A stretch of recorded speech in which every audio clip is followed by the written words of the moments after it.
give it enough time and of course enough energy. It's going to come down to some absolute key turns. If B-Strings are live, how many cards can Lucas draw? How many B-Strings is he able to find? That's still like the golden rule for Blacephalon GX. It's not a huge surprise that's still like the focal point of the archetype B-String. We've seen how popular it's been in all sorts of other builds this weekend, but Blacephalon GX is still one of the best users of that card.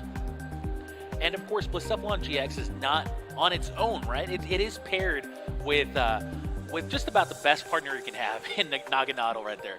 Naganadel is just the perfect combination right here with Blacephalon GX, as it allows you to just keep these energy coming. And as long as you can do that, you're going to be in fantastic shape whenever you have to take, multiple knockouts one after the other. And there's Lucas Gusso right there. Yeah, we get an update. We can see Lucas now. In 2019, he got a top 16 in the recent special event in Campinas, and now he is also representing the Blacephalon GX deck.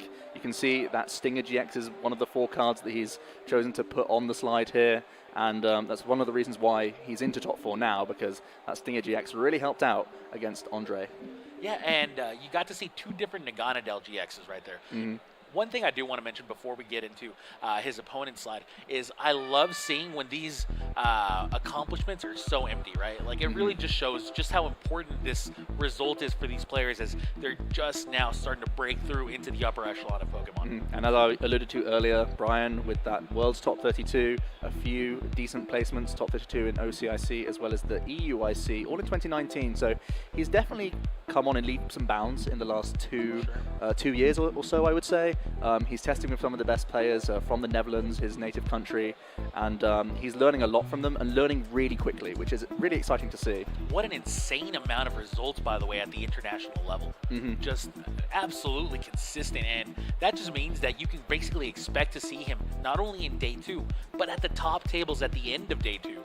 And that's just such an accomplishment to have all on its own right, despite, not having broken through into the top 8 until just now. Yeah, it's kind of like an unsung hero kind of thing, where you keep going and going and going and keep making those placements that inevitably there'll be a tournament where the right side of luck is on you for like just 1 or 2 rounds that weren't there in previous tournaments, and that's the only thing you need to be able to jump at the chance of making top 8 and going even further this time around, as we're going to start seeing some prize cards get laid out, starting off with the Lucas's Blacephalon 6 cards there. Nothing too detrimental to him. Stinger's not a big card here, as we're going to see Lucas's now. The Solgaleo can sometimes be a little bit awkward. Also the Naganadel. Solgaleo GX he plays. It looks like it's just the one copy there, so that's a little bit awkward. One thing we also should note, not super certain if Bryan is aware of some of the changes that Lucas has in his deck list, but he's actually playing Mallow and Lana in here, and that could be a great way that he could try and play around Bryan trying to avoid B-String. So that's a little interaction that we'll have to watch out for across this series. Okay, so we are getting ready to begin this first game in the top 4. Remember, it is Lucas Gusso, Brazil's last remaining player, against Bryan De Vries here. It is going to be a matchup that is reminiscent of the World Championships, just adding in these new cards from Cosmic Eclipse wherever possible. Will they prove to give Blacephalon GX its victory, or will we see Mewtwo rise? Lucas kicking things off with a Heat Factory, I believe. He also used a Pokegear there. I don't think he got the ideal target here, so he's going to be firing off another one, hoping to find maybe a Cynthia, because I don't think he has any live targets for this Welder that's currently in his hand. Yeah, and I think I see a Welder in the top. Oh, there's a Cynthia also. Oh, there's a Cynthia. He's looking good now. I think really to sort of complete the turn, you want to find yourself a couple Poipole ideally, and getting a manual attachment. That's also going to be helpful for sure. Yeah, but that's the end of your supporters here, so you're going to be hoping to have a lot of help here from the Cynthia.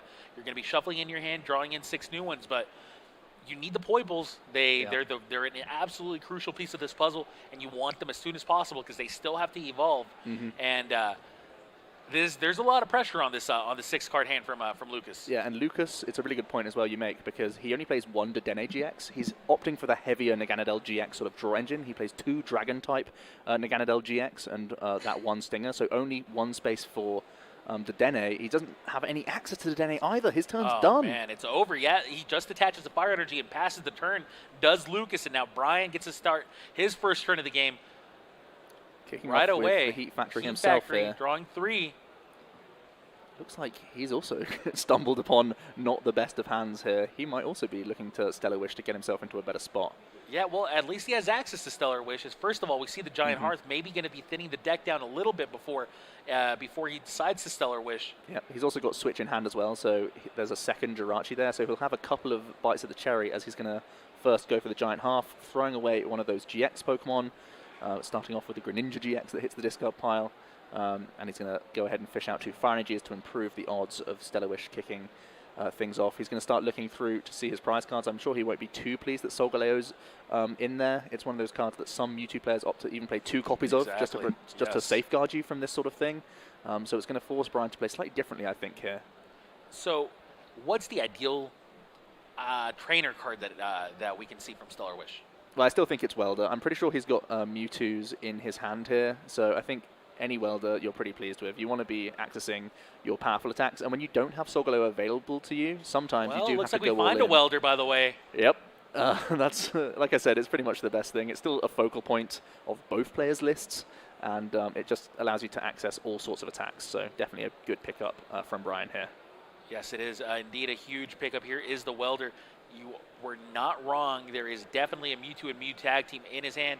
Now on the bench, and now there's 2 fires on it as the Welder draws 3 cards, but also attaches 2 fires without using your activation for the turn. Now, did he draw additional? He's got himself Dedenne GX, and look how many Pokemon are in his hand. This is ideal. He's going to be able to get that free retreat from the escape board, get 1 more Stellar Wish in before using that switch, probably going back into the Mewtwo, or if he wants to play a bit more defensively, he could go ahead and grab, or like just switch back into his escape board Jirachi as well. That's also an option. And he can just Dede change away a bunch of these Pokemon to give himself all the options to attack with.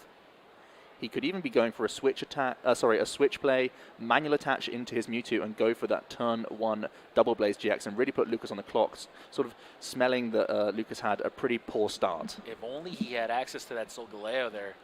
I mean, I think he's just going to try and put Lucas all in straight away here. I think this is just what you do. It is a switch when you there. don't have Solgaleo available, you just got to try and put the clock as short as possible. You're going to see, look how many Pokemon go into the discard pile. Does he find a Fire Energy? There it is. There's that Fire Energy. You were not wrong. Also he Rainbow. Decides to go for it. Definitely a calculated risk, but a great one. Now, Rainbow opens doors for all sorts of attacks now. Mega Lopunny and Jigglypuff if he wants to try and set up some damage instead. This also gets the knockout without using the GX attack, of course. Jumping Balloon, doing 60 plus 60 more for each Pokemon GX and EX in play. So Lucas is on a huge clock here, and all he's got is Welder. That's already 2 prizes on the first turn of the game here for Bryan. Now, Lucas plays a Welder, does get some Fire Energies onto this Blacephalon GX, but with no benched Pokemon. I don't think he can draw any more cards here either.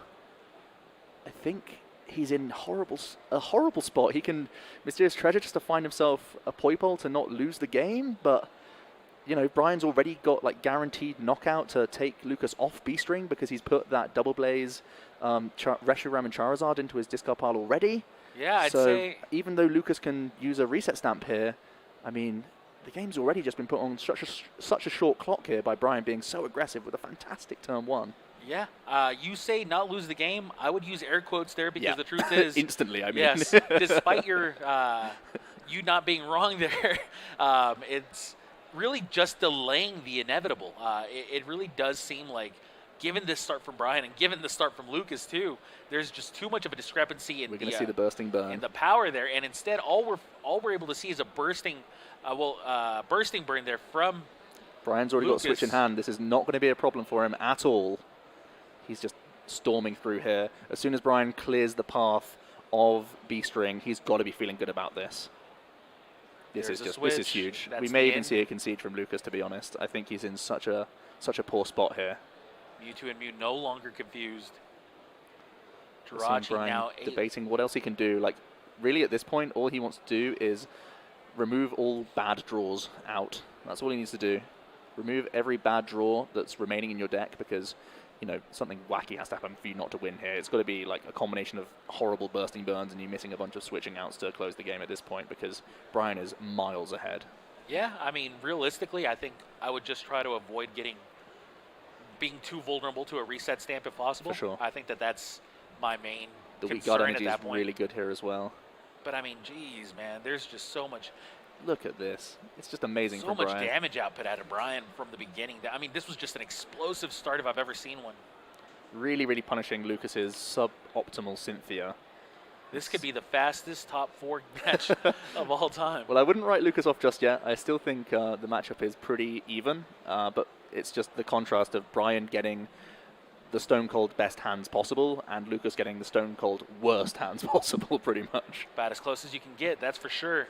Now Lucas behind in every possible way and about to be behind even further in the prize race as there's 2 more prizes taken here for Bryan.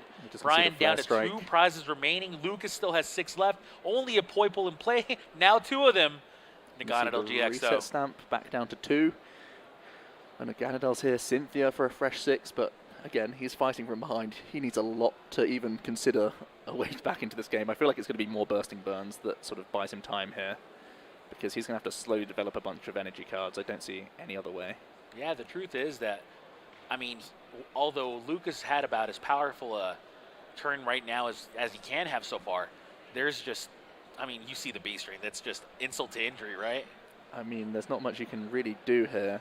Also, because there's the Mega Lopunny and Jigglypuff, Bryan could just pay retreat out of his Mewtwo as long as the Giant Hearth stays in play. He's pretty much got it locked up for Mega Lopunny and Jigglypuff to knock out a Blacephalon GX, so even like Burning Confusion plays don't work. There's not really much of a path here, I'm honest. Yeah, unfortunately for Lucas, really, he's had both Blacephalon GXs knocked out. I mean, the thing about Blacephalon GX is, first of all, it's a GX Pokemon, so it's very vulnerable to Mega Lopunny, but the truth is it has a very vulnerable amount of hit points. Ultra Space bouncing the Giant Hearth means that Bryan has to have the energy in hand, but I'm pretty sure he does have a Psychic Energy, so Lucas doing all he can here, but unfortunately Bryan's got the answers currently because he was so locked up at this point. Naganadel GX retreats. You've got to respect what Lucas is doing. He's found the only way he can win, but Bryan's already got a Psychic Energy in hand, so that's probably going to be the conclusion of this first game here. He's just going to Mallow and Lana, go back straight into the Mewtwo, and a very quick game 1 concluded there. Bryan way ahead. Yeah, Mallow and Lana enough to, again, cure the confusion one more time, and that was a very quick game in favor of Bryan here. Bryan just, honestly, full steam ahead. At no point was Bryan ever slowed down or anything like that. But turn 1 was a knockout against the Blacephalon GX. Yeah, like that's the kind of risk you have to take sometimes against Blacephalon. Like maybe your opponent's hand is bad and just has nothing. Maybe their hand is not bad and it's just full of B strings, and then they just go wild on you. Sure. But all you can do really is say, hey, my opponent didn't get any Poipoles down. His setup was not ideal at all. He didn't play a single card after that Cynthia, other than like a Fire Energy, I think it was. So, I mean, you just have to just go sometimes and hope. Especially when your Solgaleo is prized, I feel like you could only take the aggressive route there because you couldn't really try and set up multiple Mewtwo's and stamp your opponent down. You could only ever go for this route. So Bryan, based on his prize cards alone, had to go all in from the off, and it definitely paid off. It was the perfect storm of going second so you get to attack first, and also seeing that your opponent didn't have Poipoles in play. Yeah. When you see all of these things, you feel pretty all right. Like, you feel like, yes, I mean, of course, this can be punished really badly, but what are the odds that it gets punished? Like, he needs to have multiple B strings, really. Yeah, when there are Poipoles, it means not only they can have charge-ups, which makes them need less B-strings sometimes and less welders, but it also can mean the Dragon type, the GX Naganadel, which gives people more sort of pushing opportunities to find those outs in the first place. So without any of them in sight, you can feel pretty good about your chances that the Mewtwo is going to sort of at least be out of range of a crazy turn from the Blacephalon. Can we expect to see a similar outcome in Game 2? Well, it's hard to say. I mean, Lucas, like we said, had a very, very rough start. So I think it can only get better for him at this point, to be honest. It looks like it already has, by the way. Yeah, some good prize cards, a couple of interesting attackers in there. Most importantly, the Mega Lopunny and Jigglypuff, just that 3 energy attacker, so easily able to knock out Blacephalons just by the nature of Lucas's build. He just has to put GXs down. Right. So now Lucas drawing his opening 7. Of course, Blacephalon GX, known for its power, known for the amount of damage that it can do, able to knock out these tag team GX Pokemon in a single hit, but it needs B-string for the most part, and if not, then it definitely needs multiple Naganadels. Yeah, it's, you know, usually it's both. Sometimes it's either or, as long as you get enough of either of them. Sure. But usually you need it all, and Bryan just gave him no opportunity to find any piece of the puzzle there. For the viewers at home, especially those who have not been, who have not witnessed, like, for example, the World Championships or anything like that, this was really an anomaly in almost every sense of the word. This is not how you can just expect to see this matchup play out. It's more of a game of chess than this, 50-yard dash that we just saw. Right. It was just a perfect storm where, oh my goodness, we're double seeing some already. ugly prize And cards there's still already. 2 prize cards to come. Cynthia and finally a Mysterious Treasure. So double Naganadel, not where you want to be. He only plays 3 copies of the non-GX as well, so that could really hurt his sort of potential to push more energies into play and sort of squeeze himself into a spot where he needs like a lot less to close out a game. Normally, they're sort of used for the late game pushes rather than those early game swings, so hopefully it doesn't affect him too much, as we're going to see him kicking off this second game, starting off with a Poipole. He's also got a pretty nice Mysterious Treasure. Throwing away Fire Energy is never too awkward when you can at least charge up one of them at a time. So let's see what else is working on in hand right now so far. A couple of Poipoles, the things he was lacking in that first game. Indeed here, a different start than we saw in Game 1. We saw double Blacephalon GX at the end of his first turn, which obviously meant that he was vulnerable to things like Mega Lopunny. Instead, now we only see 2 Poipoles, and as he passes after attaching just the Fire Energy, that gives us a lot of insight into the remainder of his hand, which just is about as bad as you can get in that situation, as we're forced to see Lucas pass one more time. Bryan De Vries now, can he take advantage of this situation once again? Again, going second. Will he have an explosive start like he had in Game 1? Oh, it's tag call first. Yeah, it's so heartbreaking to see such an awful start from Lucas right now. Can Bryan once again get, the complete opposite? Can he get himself the welder? Can he get himself into some big attacks? You're seeing already the tag call there. He's already got the Giant Hearth. I don't see any welders in hand currently, but he does at the very least have a Dedenne GX, so that could be something there. I wasn't able to see a welder, but there could be some other options for him to draw a few cards here, because he's going to be using the Hearth first. Yep, normally, if you're digging for welder, you would do the Dedenne first, just so that you had the option on the other end of the hand to have access to the welder. So, he actually has it in hand. The welder was in hand. You're absolutely right. There's the Mewtwo and Mew already with 2 Fire Energies attached to it. We've already seen the Reshiram and Charizard GX hit the discard pile because of that Giant Hearth. Now we see a Jirachi get an escape board attached to it. That's a switch, well. So that's a big switch too. That means we're going to get a Stellar Wish basically for free here. We're looking for Cherish Ball here. If he can get Cherish Ball, he can use a much cheaper attack. Yep, he grabs it straight away. He can get a much better attack that can just deal that 70 on Poipole really easily. He actually only needs to do 40 because of the weakness. So he's going to go ahead and get his best target, which is Solgaleo.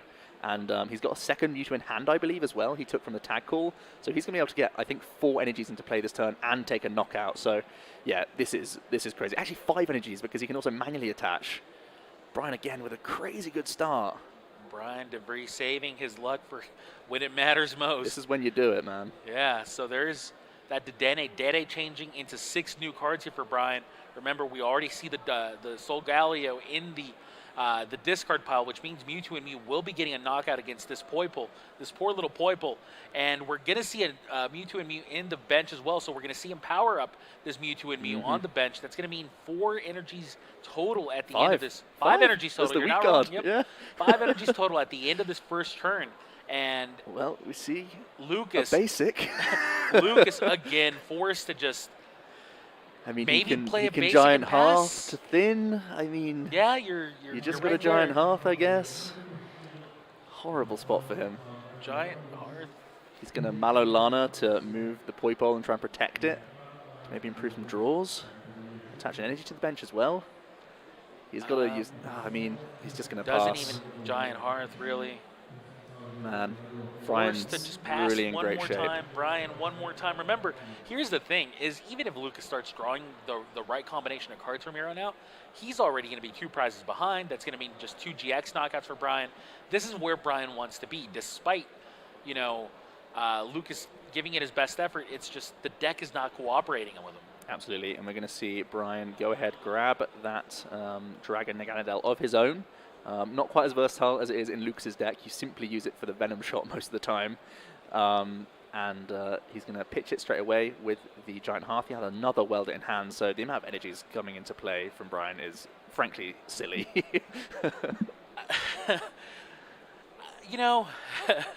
I'm just gonna inject a little bit of strategy into this for you. What can Bryan do here to lock Lucas out of the game? Is there any play that he can have that'll just kind of take Lucas right out of this game? Does it involve like Espeon and Deoxys, for example? Or Espeon Deoxys is unfortunately in the prize card, so he can't win this turn. Otherwise, it could have been on the table perhaps. So he has no digging potential for that, unfortunately. That's the only good news for Lucas. Otherwise, it could well have been over. If Bryan is able to find a psychic energy, there's good news for him. If Bryan's able to find a psychic energy here, it would mean he could access the Poipole rather than the active Blacephalon. That would have been a little bit better for him. Sure. But I don't think he's going to be picky at this point. He is way ahead. Potentially using the resetting hole on his own stadium here could limit Lucas a little bit as well. I mean, I don't know how relevant it is, but he could have potentially just attached to the Marshadow and oh no, the Blacephalon unfortunately doesn't have psychic weakness. It has Dark weakness, so the Mewtwo can still attack here, but the Marshadow can actually take knockouts in this matchup thanks to weakness. I wonder what attack Mewtwo Let's see the chose draw. to use. Is he in the game? Is he in the game? It doesn't seem He's like not showing us. We might see a hand except no, that's a mysterious treasure. He's still in it. He's still in it. All right, B-String gonna get discarded. B-String's alive now, don't forget. So, yeah. I mean, he can grab himself a Poipole. I almost would have liked to see him discard the B-String to get 2 fires from his deck with a Giant Hearth and then discard a fire for the mysterious. I don't know if I'm just nitpicking here, but yeah, I mean, I probably would have liked to see it too, to be honest. But here we are. Sometimes you just feel a little bit defeatist with hands like these. You can't blame him at this point. So disappointed to see like it go this way, especially you know, when it's one of the biggest games, you know, of your tournament sort of career. The previous top 6 teams in a special event, so you can just curse your luck at this point. We have to remember Lucas's stat page was pretty empty. Yeah. So this is a big tournament for anybody. You know, you can be the current reigning world champion, and this is still going to be a huge match for you. But it's that much more important to you when it's your first breakthrough performance at the highest level. So to see it just kind of end the way it is here is just it's heartbreaking. It truly is, and you have to feel for Lucas. Remember, he is Brazil's last remaining player, so you have to truly feel for the Brazilian crowd here as well. You would have loved to see a Brazilian player in the finals on Championship Sunday, but unfortunately it seems like the door is closing on him. And Bryan's making sure that door is not just closed, but like jammed shut pretty much, because he's just going to hide and use that Guzma and Hala. It gets him the Rainbow Energy, so now he can even use the Naganadel to deal with 3 energies rather than the 1 in the active. So we're just going to see that big Naganadel take the knockout here, go down to 3 prizes. B-Strings are still live, but he's just wiped out a bunch of energies. The 1 card, what does Lucas draw? It's Cherish Ball! It's almost humorous at this point, really, man, if you think about it. It's just enough every time. It seems like, yes, I mean, you're not out. You haven't officially lost, but the card you draw is almost like a slap in the face, so to speak. We need the biggest swing. I mean, the fact that Bryan used the Rainbow Energy and the Poison stuck, it's 1 less energy that Lucas needs to take a knockout on the Mewtwo, which is good news. So Lucas can technically still win this game. He just needs a crazy good Dedenne. Not looking good so far. Cherish Ball with the B-String, yes. That's good. So Cherish Ball B-String will mean at least a little explosion out of Lucas here. Okay. So he's already used, what, 1 B-String or 2? 2 B-Strings, right? Or 1? Yeah, 2 B-Strings. He's used 2. So this is going to be the 3rd. I'm not even sure if he can get enough energies in play, even with that 2nd B-String. Well, we'll be doing 2. Oh yeah, he can, because he can also get a charging up to sort of undo the retreat that he's doing. I'm pretty sure he can get there if he finds his last B-String. Oh, he still needs more help. Yep, all right, he still there does. we go. Cynthia for a fresh 6. And remember, it's going to be the last B-String if he finds it. It's got to be like B-String, it's got to be Naganadel, it's got to be a ton of Poipoles if he's going to be ever close to dealing with Bryan, because Bryan's 100% got his next knockout lined up for himself. Yeah, I mean, we're looking at a Mewtwo with, what, 4 energy on it already? That'll probably do it. Maybe 5. All right, no B-String yet. I didn't see the B-String. But, I mean, there could be a Naganadel G... No, you can't get the GX, right? It's got the Poipole, it's got the non-GX. It's going to use that Giant Half. So he can Giant Hearth, then bump the Hearth and get 3 more draws with his own Heat Factory. The only non-GX Naganadel in his deck at the moment because Right. the other 2 are prized. So he gets 3 more draws from his Heat Factory pickup. Okay, so looks like Heat Factory does replace that Giant Hearth. Now there's that discarded Fire Energy from the Another Heat welder. Factory. My goodness. Does he draw the B-string? No, it doesn't seem like it. Mysterious Treasure's not going to get Really? him there. He can charge up. Charges up. Is there like a switch effect? Nope, not that he can do here. His only real switching effects are the Mallow and Lanas that he plays. So where does he go? Feels like you've got to go for a Bursting Burn, but that feels Mysterious awful. I Treasure don't even know what you can go for here. Mysterious Treasure, discarding Mallow and Lana. Honestly, he needed like everything this turn. And you know what? It wouldn't have even felt lucky for him to get it all. It really wouldn't have. He just deserved gotten a slice so of luck unlucky. somewhere, yeah. Right. He's gotten so unlucky this game. And I tend to like to avoid talking about luck because the truth is, it comes and it goes. That's just the nature of pretty much every game. But in cases like these, when you're already down to the top 4 and like we've just seen one player just get absolutely demolished by his own hands, you can't help but feel bad. Such a shame. We are going to see Lucas retreat his Naganadel. What play can you make here? He's just going to try and feed Bryan a Dedenne GX. Promotes Dedenne. Dedenne, of course, 160 hit point GX. Not the sturdiest Pokemon ever built. And Bryan De Vries, 3 prizes away from just winning this match and moving on to Championship Sunday to be 3 prizes away from being our first Championship Sunday member. So this is a high pressure moment. Despite being so far ahead, you still don't want to mess it up. Mm-hmm. He's going to use the Mallow and Lana for the full effect here. I think if he can find himself a great catcher, he's got to feel like there's no real means of him losing the game. Oh no, there's just, matter of fact. Already he's basically there, but let's just make sure that he can't lose. So does have a Jirachi active. Does have. Oh, there's already a great catcher in hand. Oh my Skateboard. goodness! Of course it is. Does why have do I skateboard. question it? And there's another one on the top of the deck just in case. Jeez. So a reset stamp because why not? Sure. The deck is just so thin for Bryan. You assume that he's going to have access to these resources. He's especially thinned if you're everything. Lucas. Yeah. All the energies are basically on board rather than anywhere else. So yeah, it feels really, really safe. He's also going to bounce the Heat Factory. Going to see the Fire Energy attachment to the Mewtwo. Are we going to see that Great Catcher? Yeah, I feel like it's really solid. There's just no reason why you don't Great Yeah. Catcher there. Like, you already see the only threat available to your opponent is that Blacephalon GX. You 100% Great Catcher. Oh, he's going to go for the Naganadel attack. Okay, he's going to knock out a Poipole here instead. I don't know why we're not seeing a Great Catcher here. Yeah, that was an interesting play. I guess it just means that there's no chance of any Stinger GX plays. To be fair, what happens here? Even if you knock out this this Mewtwo, the other Mewtwo's got 5 energy on it already. It's ready to knock out this Blacephalon. Mm-hmm. There's really...